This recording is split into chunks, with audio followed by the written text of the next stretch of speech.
Hi everybody, I'm Jessica Griffith. I've been selling real estate since 2007, and my area of expertise is really in a unique niche of real estate that relates to foreclosure listings, short sales, bankruptcies, divorce, probate, and trust administration. So what I deal with on a daily basis is not something that the traditional real estate agent deals with, and it's a lot of headache. But what I like about it is it presents this opportunity to be challenged every day, and I have such an intuitive approach to business. It's something that comes very natural to me. So I'm going to go towards one of my probate listings that I sold recently and kind of tell you a little bit about that one. Um, it was referred to me by one of my estate planning attorneys, and I've worked with him on several deals at this point, and he's often told me what a valuable resource I am, and has coined me the tenant whisperer because I have a tendency to be able to negotiate relocation assistance with tenants that are otherwise difficult for most people to communicate with. And so I work with a team of experts to help me facilitate these transactions. My title and escrow company are incredible in removing liens and getting monies dispersed appropriately. I have junk removal services that will come and haul things away for my clients. I have property liquidators so that if you don't have enough money in the estate to do an estate sale, then the property liquidators will come in and they'll help with garage sales and get as much sold as they can. And then, of course, working with the administrators and the successor trustees or the asset managers, and then likewise the attorneys that are involved in the transactions. So this property that we sold in La Mirada was a bit of a challenge. There's 5 siblings total on the estate. One of them had been squatting in the property for 2 years, and they didn't really have any right to do that, but nobody had really told them that they couldn't at this point. So once the probate was filed, it was time to roll up our sleeves and get to work. And that looked like me knocking on the door, making contact with the occupants, getting contact information, and then working with them to vacate the property. They didn't want to leave. They didn't have the financial means to leave from what they were telling me. And so I had to go back to the administrators and advise them on their options. You know, you can give them money to relocate, or you can file for an eviction. How would you like to handle it? And they had to make a decision from there. Their decision was to file for an eviction, and as so many people do in this situation, the occupants decided that they were going to seek out the assistance of legal aid for which they qualified. And legal aid's advice to them, based on their current situation, was go ahead and file for a trial by jury. And what that does is it really prolongs the process, and it puts the seller or the estate really in a position to have to spend more money and time to get this property vacant. In the meantime, while that was going on, we simultaneously worked with an investor to get in and take a look at the property and make an offer. They did make an offer, and I wasn't entirely sure that that was going to be as much money as we could get for the property, because there were really no comparables to justify the price that they were writing it up for. And so we had to work it backwards a little bit, and I went to a secondary investor and said, hey, I've got this flip property. Are you guys interested?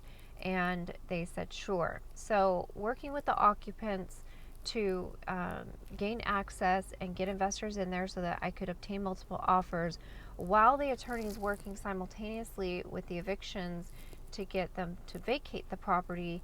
How do you do that and not create a closed door of communication with the occupants? So that's really where I'm very grateful for my experience. And we were able to successfully get the tenants to vacate, the occupants to vacate the property before we had to go through a trial. So that saved the estate money. In the end, it put money back into the occupant's pocket because they were one of the beneficiaries of the estate. And it did save us all some time too, and it saved attorney's fees because now we're not having to go through that process. So really that was a win-win for everybody.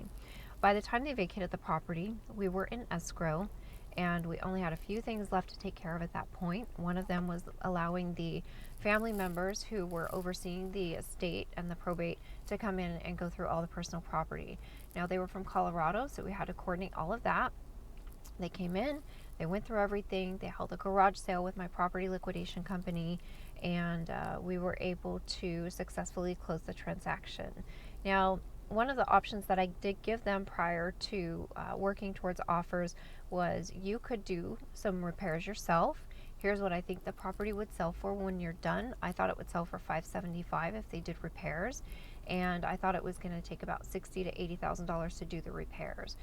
The quotes I was getting from the contractors is that it would take about 100 to 110. At the end of the day, the investor that bought it ended up spending $79,000.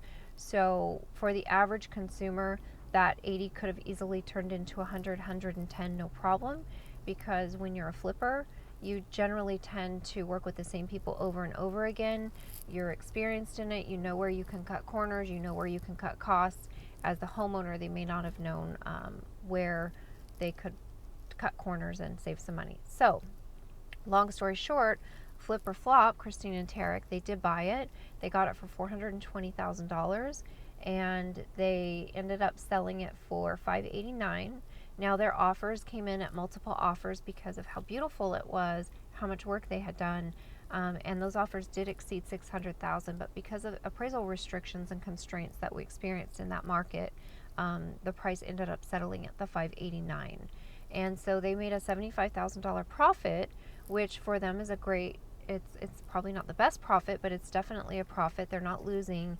But for my clients, I don't think they would have walked away with $75,000. I think they would have walked away with maybe an extra 25, a lot of headache and a lot of stress and a lot of frustration. And they did weigh those options before making the decision not to take that on, and I'm so glad they didn't, because there were other things that were uncovered while Christine and Tarek were doing the work. And so at the end of the day, the attorney was really happy, and one of his comments to me was, "I call you the tenant whisperer, and I swear I will never use anybody else." And I really, that to me is greater than any commission check, because that is validation that what I do works, and that that my ethics and my integrity are intact, because I'm making sure that my clients' needs are always put first, and that we are going above and beyond to do a good job for everybody. So I want to give a special thanks to my team of professionals that goes in and helps me get this job done, because I could not do it by myself. And to my clients who administrated the probate, a huge thank you, because without you guys and your patience and your trust, my job would have been much more difficult. If you're an attorney, or you're just a family member and you have a probate or a trust that you're working on, and you need to sell property through bankruptcy, divorce, or short sale, I hope that if you're looking for somebody that can empathize and have effective communication and be compassionate through the process, that you will consider calling me for a free consultation. I would love an opportunity to earn your trust and eventually your business. My name is Jessica Griffith. I've been selling real estate since 2007, and I look forward to our next video together. Have a good day.